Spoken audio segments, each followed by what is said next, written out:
Amatengazaje kusesa bakomo pamaivaje ugaja mama early morning amatengazaje kusesa bakomo lamaivaje magolo ali amuya mikira akutirine lero mwana menero mwana wanzeru magolo ali amuya mikira akutirinde lero mwana menero mwana wanzeru line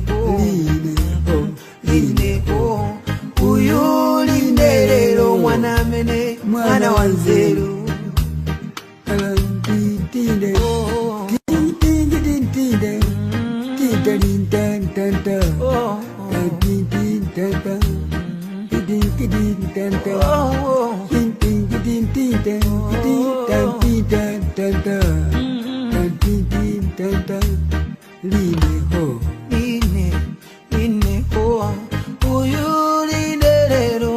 mene mwana wanzeru agire gogo wana madingo zamu ya mikira kudina madingo mwana mene mwana wanzeru.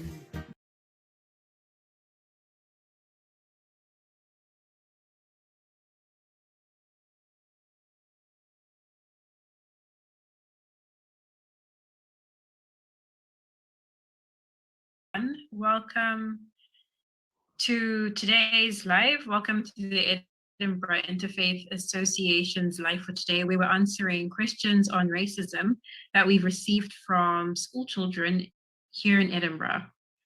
I have Abby and Estefa with me today to answer your questions, and we're really excited to talk with them.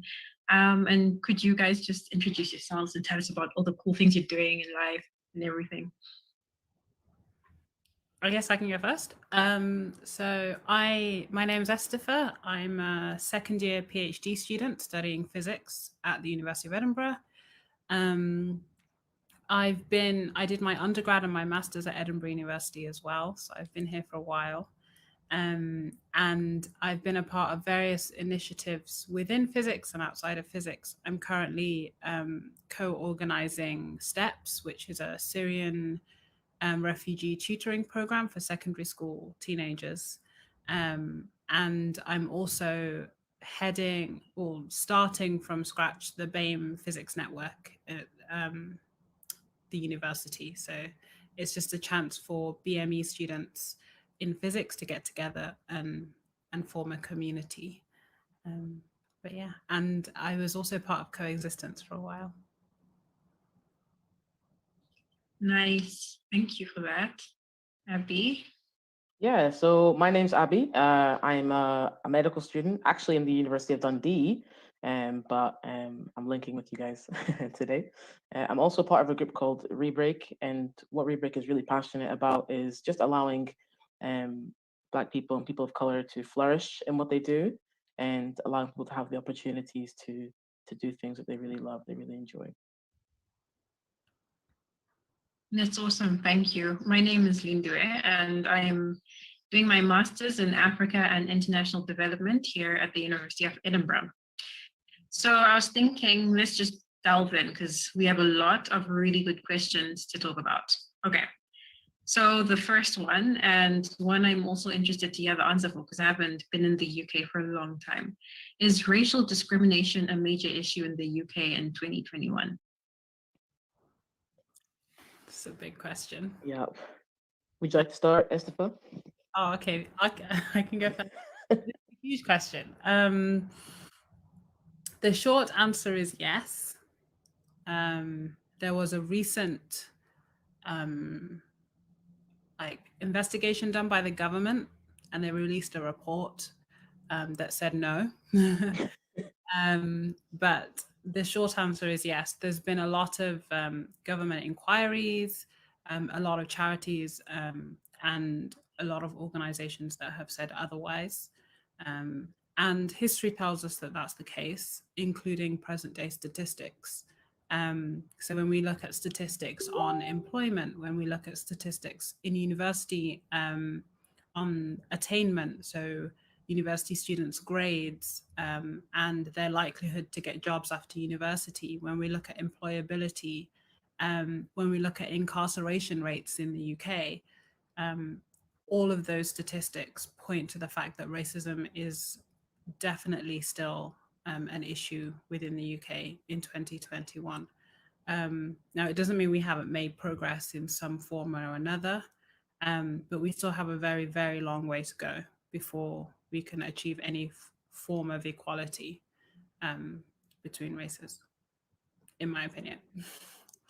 Yeah, I think there's a really strange assumption almost that as time goes on, things will automatically somehow just get better by themselves, which just like you were saying, it's just not true. And we're still dealing with major issues that are affecting people's entire lives. It's a debilitating thing. Racism is a debilitating thing. It affects people's lives in ways that are horrible. And to say that, just to talk about the report that the government released, to say that there is no institutional racism, I think it felt like a slap in the face to a lot of people. And it almost felt like, for some of us, that our own government is not willing to validate our experiences and just sort of put a blanket over the whole thing and be like, it's not an issue anymore. Which can be a very difficult idea to wrestle with, to be honest with you. But yeah, we've got a long way to go. Yeah, true. And Linda, Yeah. I'm from Zimbabwe.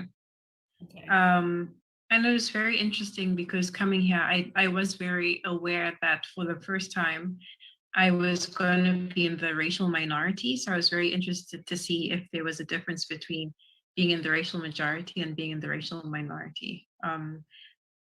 Yeah, but I've been in a student bubble and I've only been here for several months, not even a year. So I can't speak to it. Yeah. Exactly. But yeah. I think Okay. part of it, sorry, you were going to say something. No, carry on, please. Is that within the UK, we tend to compare ourselves a lot to the US. Yeah.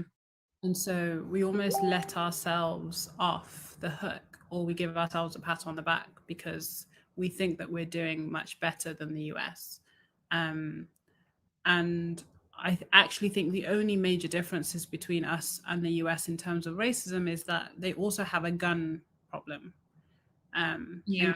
it's more prevalent in the US. So racism manifests in a much more gruesome, brutal way.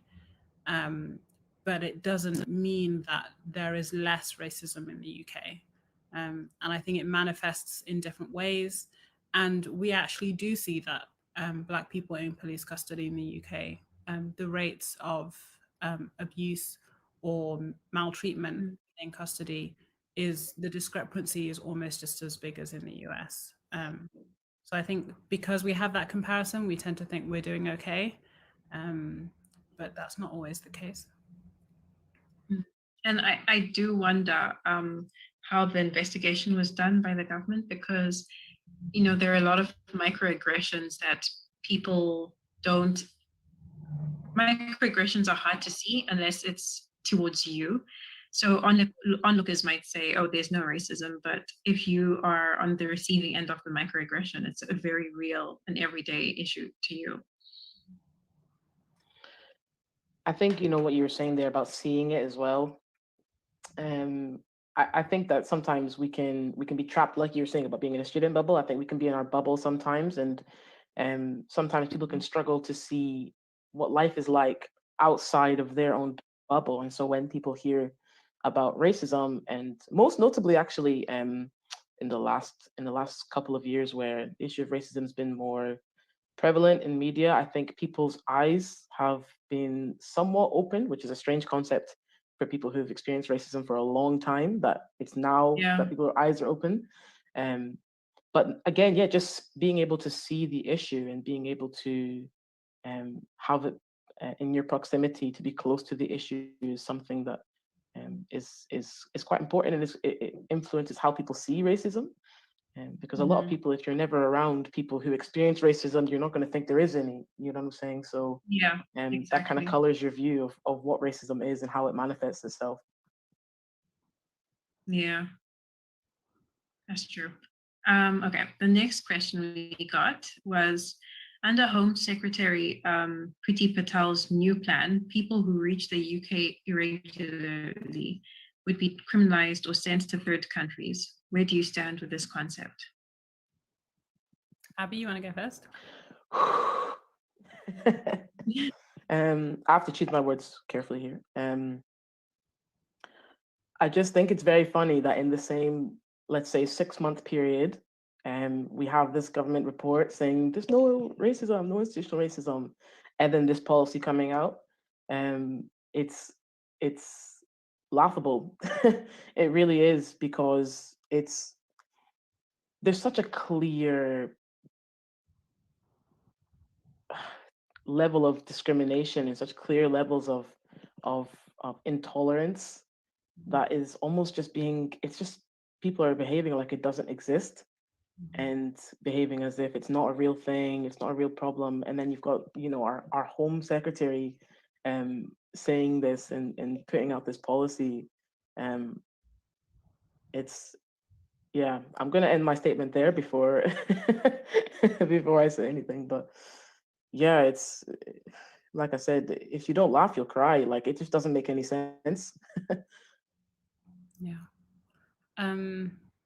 Yeah, I think there's so much to this from a bunch of different angles. So firstly, I think that it's a really sad representation of where our politics is today. I think the fact that an MP or a government can do this shows where we're at. And I genuinely think that the Conservative government has swallowed a lot of UKIP votes and a lot of more right-wing votes that has allowed them to make certain moves that they wouldn't necessarily have been able to make at some point. So I think that's for me, it's like a sad indication of where our political system is and where public opinion is as well, because I think public opinion has allowed for this to happen. And it's also sad because, well, firstly, this isn't new. The Home Office has kind of made immigration a very hostile, sometimes very traumatizing process for a lot of people. I remember when my mum and me were applying, I was born in this country, but we were applying for our citizenship, and it took 10 years for me to actually be able to hold a British passport. And in that time, you can't work, you can't rent, you can't do a lot of things that a British citizen would be able to do. And 10 years is a long time to be held in limbo. So there's a very dehumanizing approach to the way that the Home Office treats people that arrive at its borders. And it's a very ignorant approach, because a lot of the reasons why people come to this country is because of the role that the UK has played in other countries. A lot of the reasons that we have refugees coming to the shores of the UK is because we have systematically destabilized other countries throughout years and decades. And so it's so irresponsible for the government to kind of wash its hands clean of the aftermath of the effects that they've had on especially the Middle East, but Africa and all places over the world. And so, yeah, there's like a lot to unpack. But I think, I mean, I've been tutoring Syrian refugees for almost 5 years now. And when you see the real effects that their lives have been derailed, and the trauma that they have to deal with, and the resilience that they bring, it makes it even more heartbreaking when you hear how even more difficult their lives are becoming, because our government is making it so much harder for them to escape their traumas. That's true. And I can't speak on the policy from within the country, but I do know of experiences of just even trying to get a tourist visa to the UK. It's very selective depending on what country's passport, that you hold. So if you're from certain countries, it's fine. Come in, we're happy to have you be a tourist. But if you're from other countries, and a lot of them African passport holders, it's, oh, sorry, no, we can't grant you this because you're a flight risk. You have to own assets or leave a child behind so that they know that you'll come back. And it's very interesting because, again, with colonial histories, it's somewhat hypocritical. But yeah, I'll stop there as well. Okay, this is I'm glad school children are asking these questions and looking at policies. That's hopeful for like the tomorrow's leaders. That's hopeful. Okay, the next question is a very good question and a more general question. So is being colorblind, is that denying the issue of racism in our society? And should we rather be actively anti-racist instead? So I think this comes from, when a lot of, it's usually white people. I've never heard, a person of color saying, oh, I'm colorblind. But when white people are like, oh, I don't see race, I'm colorblind, to sort of say, I'm not racist, I don't see color. What do you guys think about that? Do you want to go first? Am I me? Oh yeah, Avi, go first. It's a problem, because it's very clear that in this country, in this nation, your color will change your experience. And so for someone to say, I don't see your color, or, oh, it's a non-factor in how I treat you, what you're actually saying is, in a way, that your experience is just being washed over. It's like, oh, it's the same as it then must be the same as my experience. Oh, and then if we're going to say there's no color, then you can be like, oh, if I don't experience any racism, you don't experience any racism, and oh, everything is the same for everyone. And it's just not the truth. Like, if we're going to stand up and be like colorblind, like, it's just not true. And even within different ethnic minorities, racism affects people differently. So if we're going to stand up and just lump everyone together and just be like, let's all be colorblind, let's all just not see like the reality of what's going on, like, we're going to run into some real problems when there are very real obstacles facing some people and no obstacles facing other people, or not the same obstacles facing other people, and we just pretend like it's all the same. And then what happens is, if, like you were saying, Estef, at the beginning, if you have challenges with employment, for example, because of your color, one person could be like, well, I got this job, how come you didn't? And it becomes this thing of inherently, oh, I must be then therefore better than you, or I must therefore be more eligible, whatever. It just opens the door up to so many like fallacies, and so many things are not true, and just negates reality. I'm not a fan of the term.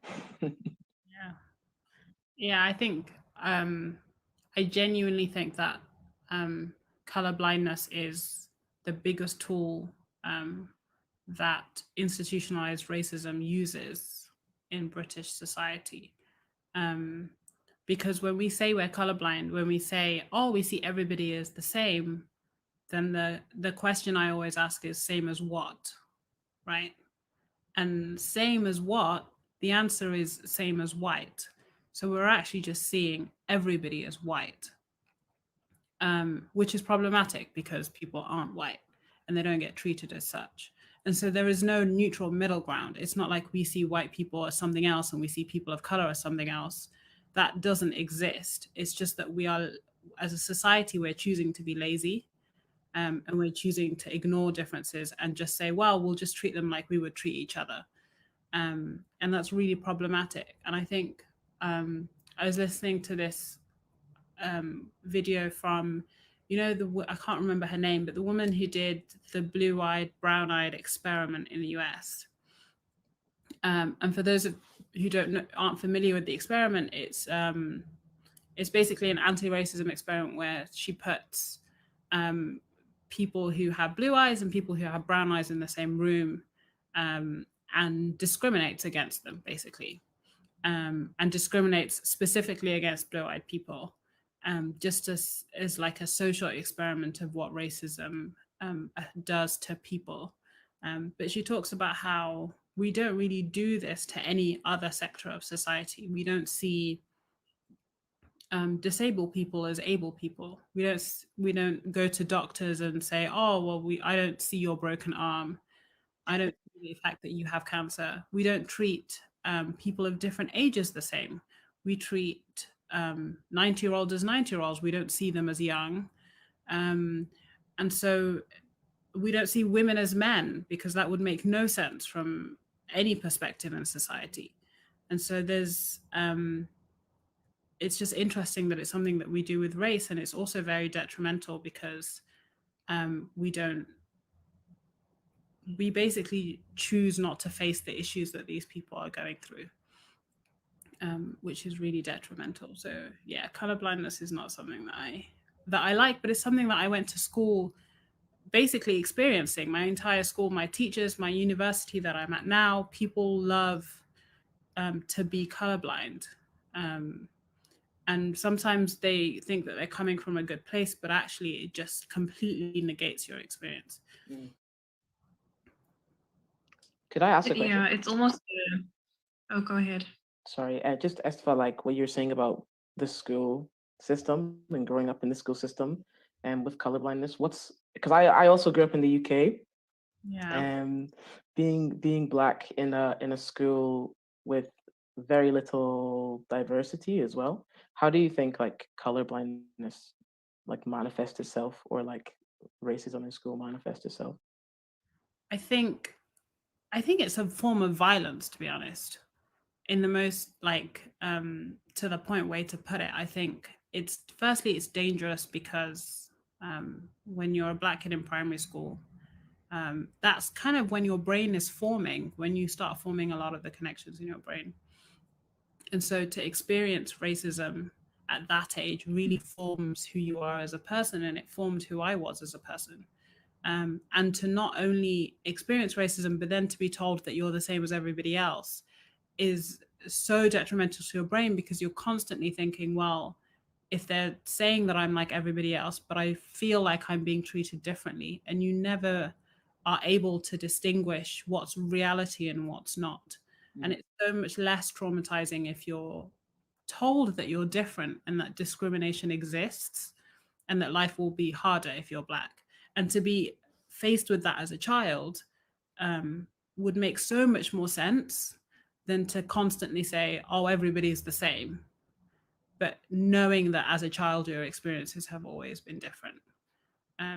So it's almost like being gaslit, not being told that you are different. It's almost like you're doubting your own mind and your own experiences. Like, am I imagining this discrimination? And people are Yeah. telling you like, oh, there's no discrimination. That's gaslighting. And that's so psychologically damaging. Yeah. Yeah. I mean, my experience is similar to yours, Estefan, in that, like, I remember, and I have siblings as well. Like, all my siblings have the same experience as well. Like, going to school, experiencing racism, right? And in one form or the other, kids are mean, kids say things, which unfortunately they hear from adults in their life, which is a different conversation that we might have another day. But kids are hearing stuff from their parents, and then they come to school and they say something to you. And I vividly remember going to speak to teachers and be like, this has just happened, and being hit with the line, this silly, oh, it's so dumb, just being told, it's sticks and stones, like, it doesn't matter, like, it's or experiencing racism, and it feeling like it's just like a kid is just saying something silly. Like, a kid could say, oh, you're smelly, or whatever kids say, and in a teacher's mind, when you go to report an issue, it's kind of seen the same, like, kind of like color blindness. Oh, it's just kids being mean, when actually, just like you're saying, you feel so, like, isolated and so separate, and it's not taken seriously. Yeah. Yeah.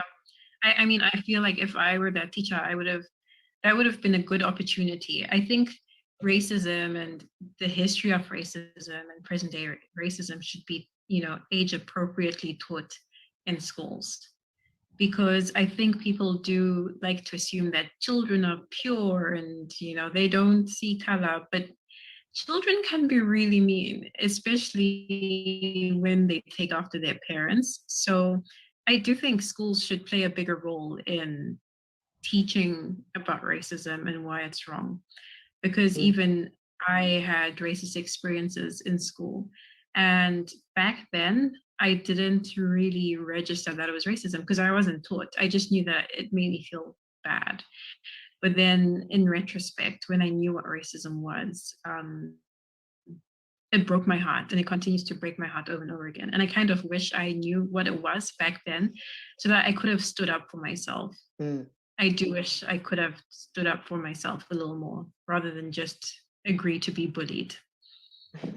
Yeah. What other things can schools do to address racism, especially here in the UK? I think what you say is really interesting about this perception that children are innocent. Because from my experience and from the reading that I've done, that perception is very much exclusive to white children. And this was my experience a lot in school, is that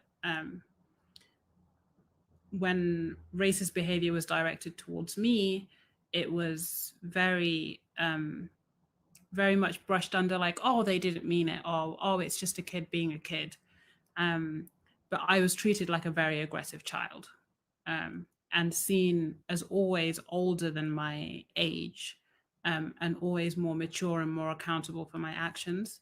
And when other children, especially white girls at that point, and I think you see this parallelized throughout until you get to white women and their relationship with black women, but their discomfort with being around me was very much legitimized by authority. So you're allowed to say, oh, I'm scared of this black kid in my class. Oh my word. Is directed. Well, It's seen as in adulthood, when we talk about black women being more aggressive, being angry. We see it even in statistics taken in the US, where Black children are more likely to get shot because they're perceived as being older than their actual age. And we see those statistics across the board on both sides of the pond. So yeah, I think it's interesting. Yeah, I think number one thing the schools could do very, very simply is to validate the experience, and to literally just be like, yeah, that happened, because that doesn't happen. It's like you experience something, and like you were saying, it just gets treated as if, oh, it's not a big deal. You know, it's not that deep. It's not a big deal. But just the feeling that you are like what you've experienced is real and that you've been heard. Also, I said I wasn't going to talk about it, but here I am. Parents, I think, you know, at a certain age, like kids absorb, you know, what they hear. And I remember growing up, there was some kids in my class who would make jokes about me being a terrorist or me being part of like the Taliban.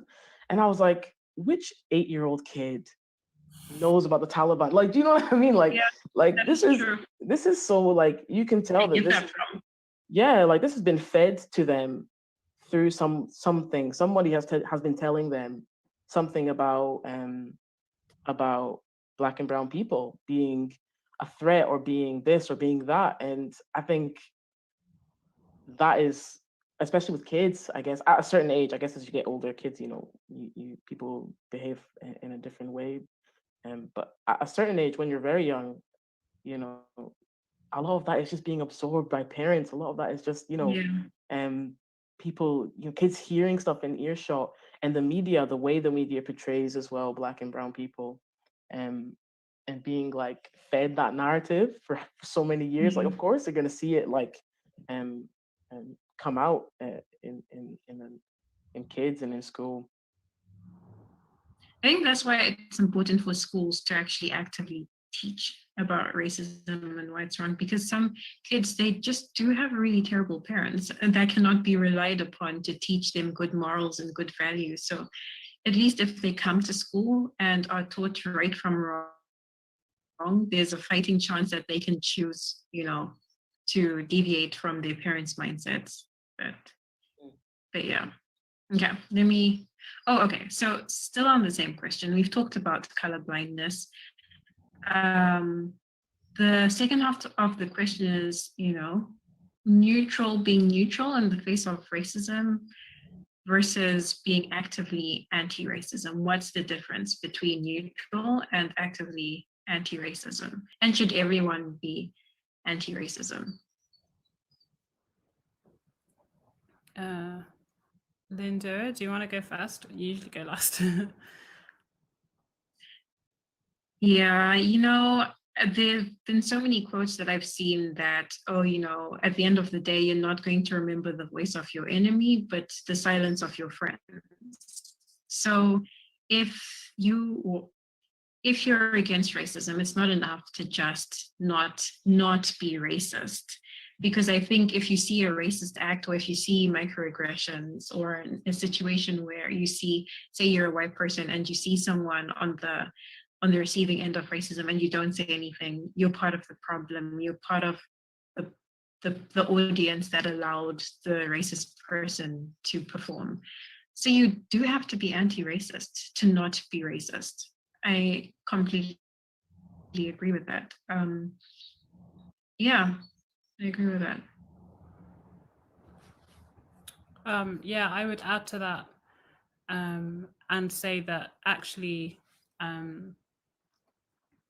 for me, that resonates so much in that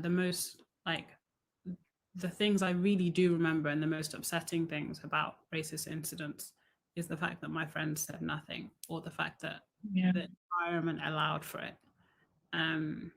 Because there'll always be racist people in ways that we'll understand. We always know that there are people who have bad opinions and there are people who do bad things.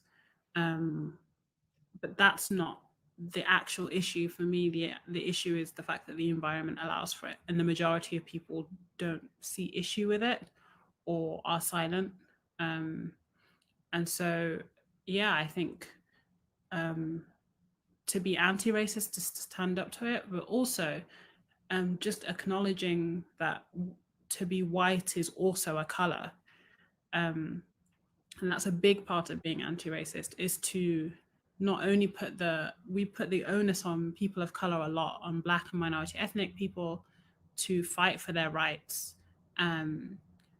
because it's somehow their issue.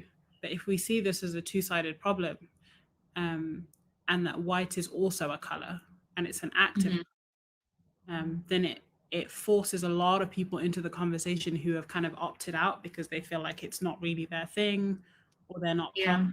Yeah, right. And so it's really important that we start talking about race as a two-sided conversation where white people are actively contributing to this issue.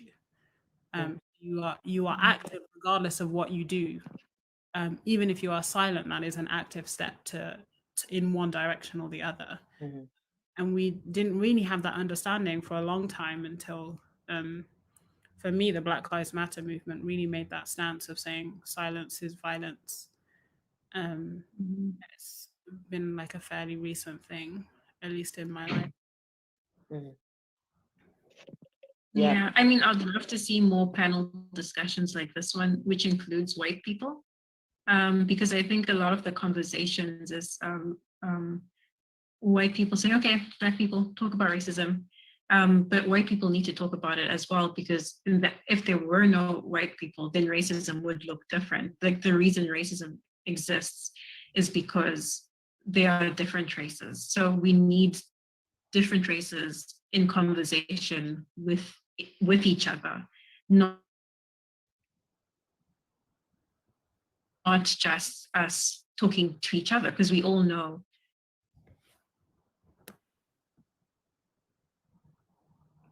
Oh, you're cutting out. Is it just me? Yeah, I think I've lost her as well. Okay. I guess we've got a new question from the audience that we answer and then go back. So the question is, what has your experience of racism been during remote learning? Abby? That's a very interesting question. I wouldn't necessarily say, or I'll say not just around like a racist experience, but like the whole conversation of racism. I think the aftermath of George Floyd's death sparked some very interesting scenarios within universities. It's frustrating sometimes to see that because there's because of, for example, because of COVID, because we couldn't physically be there, people have used that as an almost like, I don't want to say excuse, but have used that as a reason as to why they can't do certain things, or we can't openly talk about racism because COVID. Like COVID's been used as this like shield of like, oh, we can't do stuff, which has been really frustrating. It's been frustrating to see some educational institutions, I'm not going to name names, but be very lax about the issue, just like you were saying about creating an atmosphere that tackles racism. I think this year, because of the remoteness of what we're doing, because we can't physically be around, there's been a lot of avoiding the issue and avoiding doing what people said they were going to do, and certain initiatives that universities promised would take place have not taken place. And again, the excuse is almost like, it's COVID, we can't do it. And that's frustrating because COVID or not, racism is still here, so it's been interesting. And I'll leave it there before I open my mouth. I guess there's two parts of this. I think for me, not being in a physical room has almost made things easier. Especially because in a lot of my meetings, we don't have cameras on, so it's just names. And the anonymity of people not necessarily realizing that you're Black or Muslim or hijabi or whatever, in some ways has been quite nice, because you don't get the same reactions that you would if you were to walk into a room dominated by white people or white men in physics especially.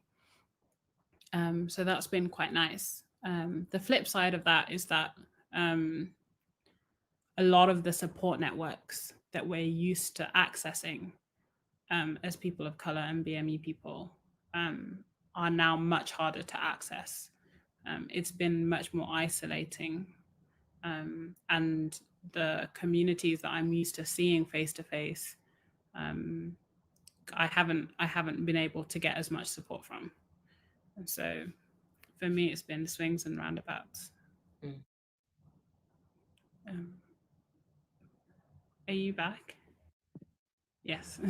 I am back. Sorry about that. That's interesting. I have had experiences of ignorance and I think a bit of racism, but I don't know if it's so much because of remote learning, or I feel like it would have been the same, if not more, during face-to-face. But I have had to like really meditate upon channeling grace to be able to answer people's ignorant questions about my country and about Africa in general. But I like the course that I'm doing. There are a lot of different people. There are a lot of white people as well, but luckily our lecturers are, I don't want to say woke because of, I just hate the word woke, but luckily the lecturers have been able to answer the more ignorant questions with grace.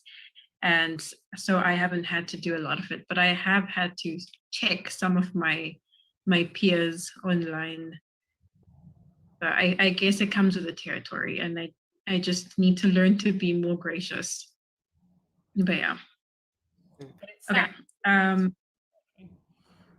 Sorry? I said it shouldn't come with the territory. That's sad. That's true. That's true. Yeah, I mean, it's a sad reality that, you know, like we were saying before, if you're a Black student, the burden of almost like educating people on racism kind of falls on you. And yeah, that's true. you know, And it's especially tiring. it is. It's tiring. Can we talk about Black activism and how, first of all, I have had the label activist put on me. I didn't choose it. I'm just Black and I have to at times, you know, defend my existence, which is tiring. But can you two talk about what you do to not burn out and your experience with activism in general?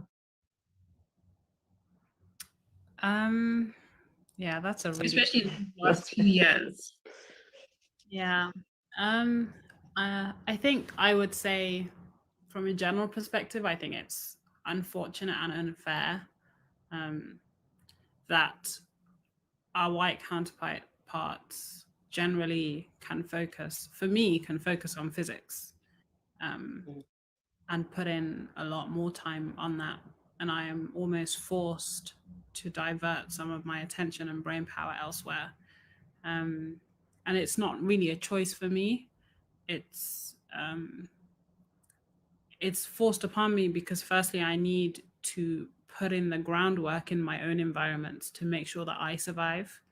But also just from a point of where I come from, and I feel like I have an obligation to make it easier for those people who are coming after. And so, but it's not easy, and it just works that way in that the people who are struggling anyway also have to put in the work and don't have the time to necessarily make it in the fields that they're underrepresented in. As for burnout, I take time off social media, and I switch it off. I will delete the apps for periods of time just to stay sane. But I definitely felt burnout during the Black Lives Matter movement in the summer when George Floyd was killed. I felt burnout recently with the Palestinian crisis in the past month. So I do feel burnout. And part of it is just social media, is that you keep seeing the same images and you keep seeing the same fight, and everything is amplified in whatever echo chamber that you're in. But taking time out of that has been really nice. But it's just, I think that's the annoying thing for me, is that people who don't have to carry the burden are also the ones that should carry the burden. Yeah, I agree. To the pain. Yeah. I remember after the George Floyd murder, some white colleagues being like, "Oh, have you seen the movie?" I forgot the name. The trial. No, you cut out. Sorry, am I back? Yeah, Yes. the movie. I forgot the name, and then you.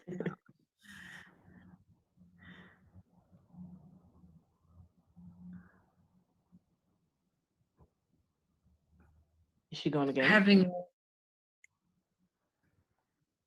Sorry, guys.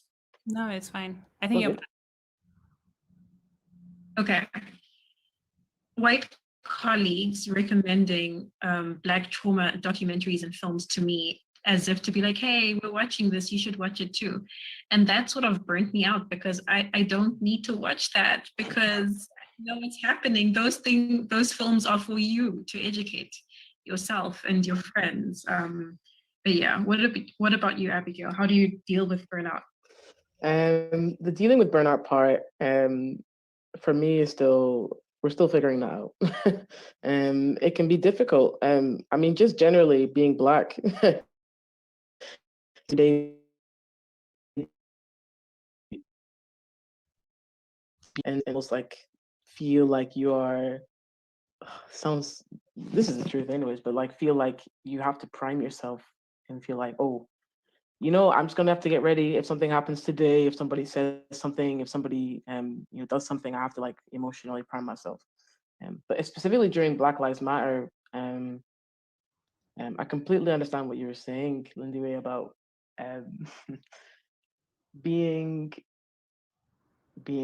brought in as the race specialist in certain conversations and feeling like it's already difficult to consume on social media so many images of racism and to see this the types of images that are being shared, and then on top of that being brought in to, oh, come and share your experience, can you come and tell us what racism is like, can you come and teach us? And it's almost like people were not or didn't understand that it's tiring. You know what I'm saying? Like, this is not something that we do without tax. Like, Yeah. it's tough,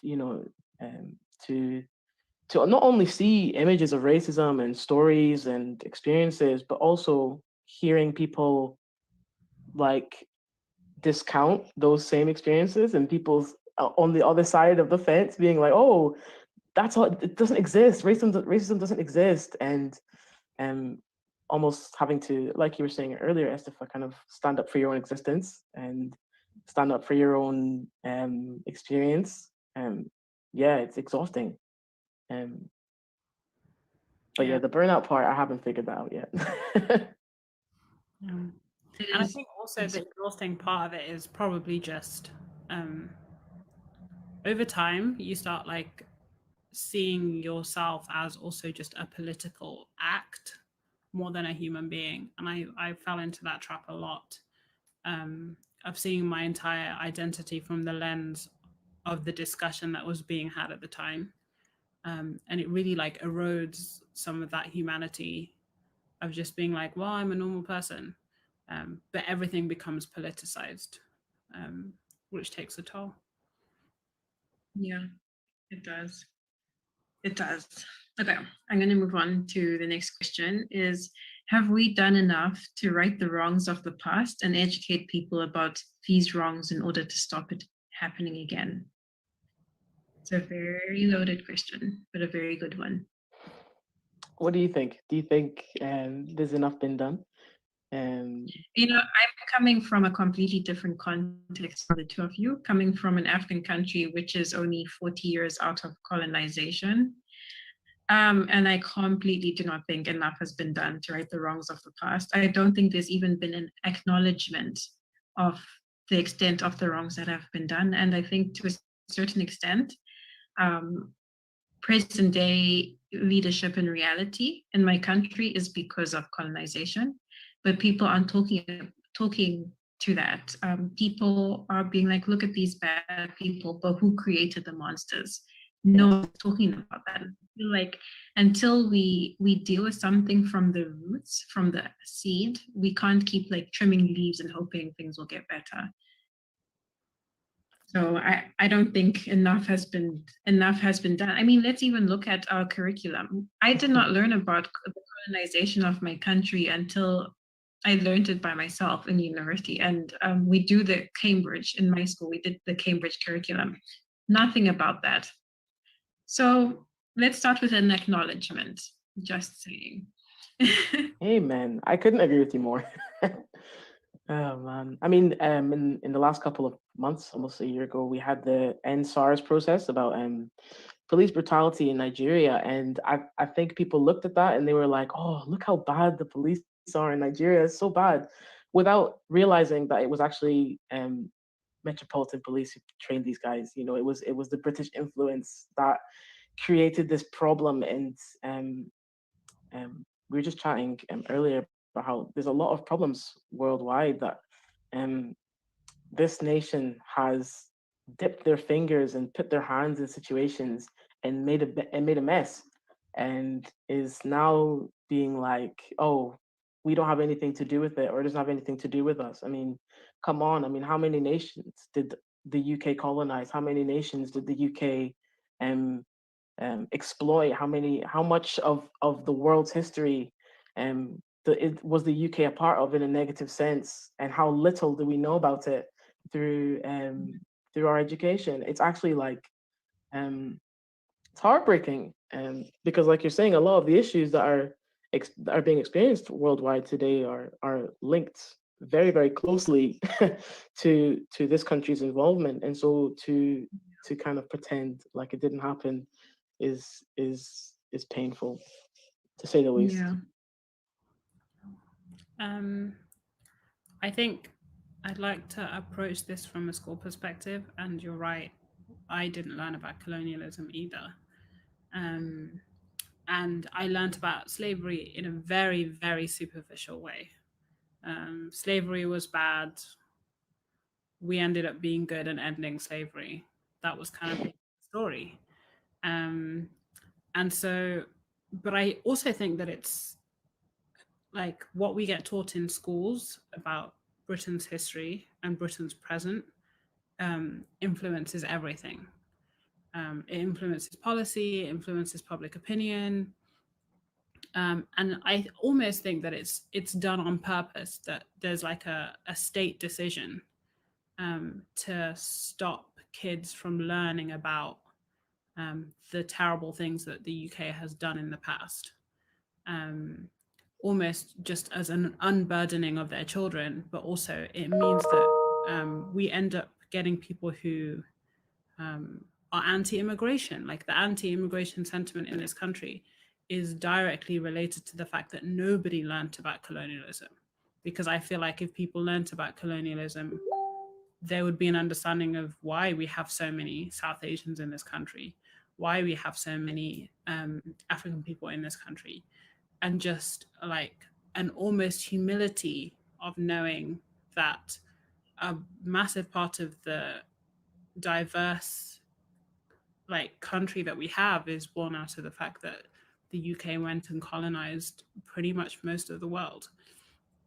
And so it's it would solve a lot of our problems if we did acknowledge the past and inform people of the past. Like I know so many people who didn't even know that colonialism continued after World War II. There's this notion in the UK that colonialism was this ancient thing that happened way before, because that's kind of what we're told. And so it's responsible for so much so many of the issues that we have, is that we're just not educated as a nation. And partly just because I guess that's the point, is that you want to create a country that has exploited other people without telling your ancestors or telling your kids that come after you what you did to get them rich or to get them the prosperity that they're enjoying today. And burdening them with that is probably not part of the plan. But it's really detrimental. And you have a lot of the Brexit rhetoric was about going back to the glory days of Britain. And it comes from a lack of understanding of what the glory days of Britain actually meant for the rest of the world. And so the one thing that schools can do as a curriculum is just to be honest and very accurate about British history, which isn't the case. Yeah.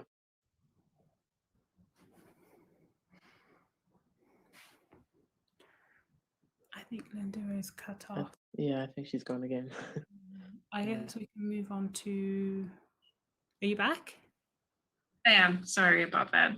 I was just saying, I think, I read a paper that says trauma is hereditary, or trauma can be hereditary. So not teaching this history, you're going to end up with a lot of adults who don't know why people act a certain way.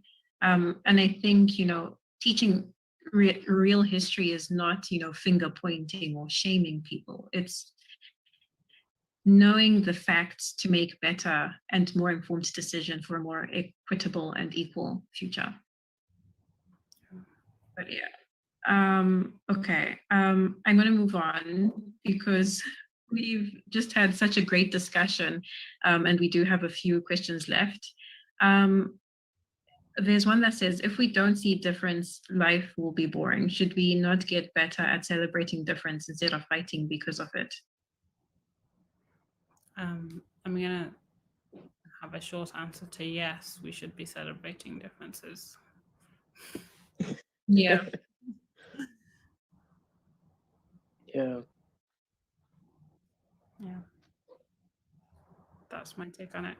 I mean, for me, I don't even think it's about life being boring if we don't celebrate differences. It's just, we are different. We don't have to fully see each other as we are and as whole as we are. We have to see each other's differences to acknowledge that. Yeah. And I think that's also was part of the issue with colorblindness, is when people say, oh, I don't see you as any different. It's kind of an inherent well, what's wrong with the difference?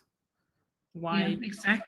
The fact that I'm different and choosing to ignore it like it's a bad thing. Yeah, I agree. Okay, we do have to begin to wrap up. I'm sorry we didn't get to all the questions, but I think we did talk about all the questions, even if we didn't address them specifically. But do you two have any last words or last quotes, anything before we wrap up? Abby?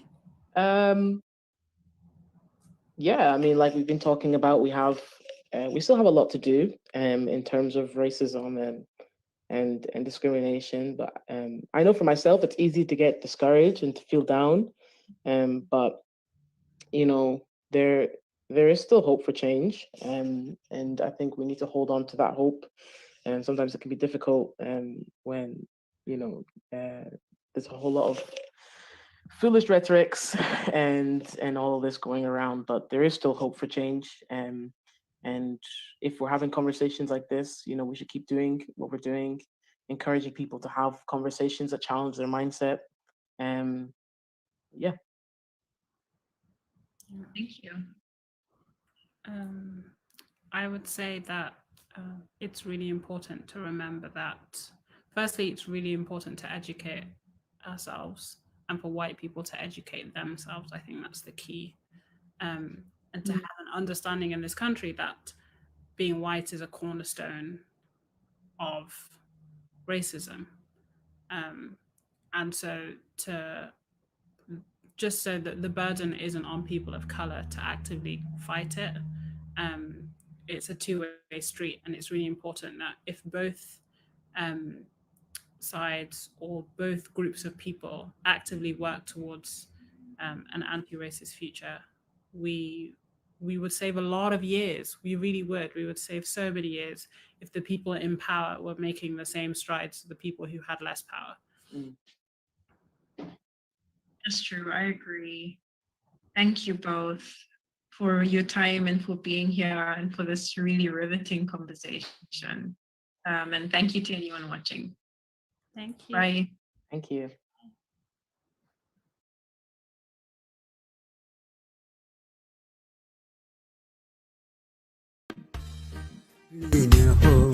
Uyo linelelo mwana wanzeru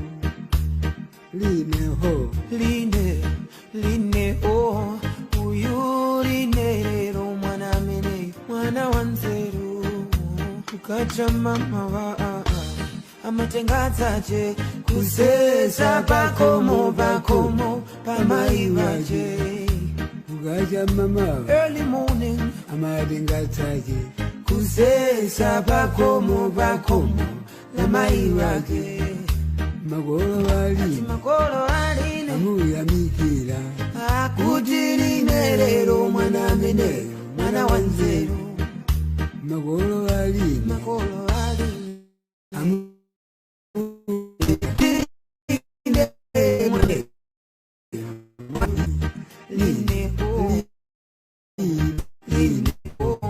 uyu line lero mwana amene mwana wa nzeru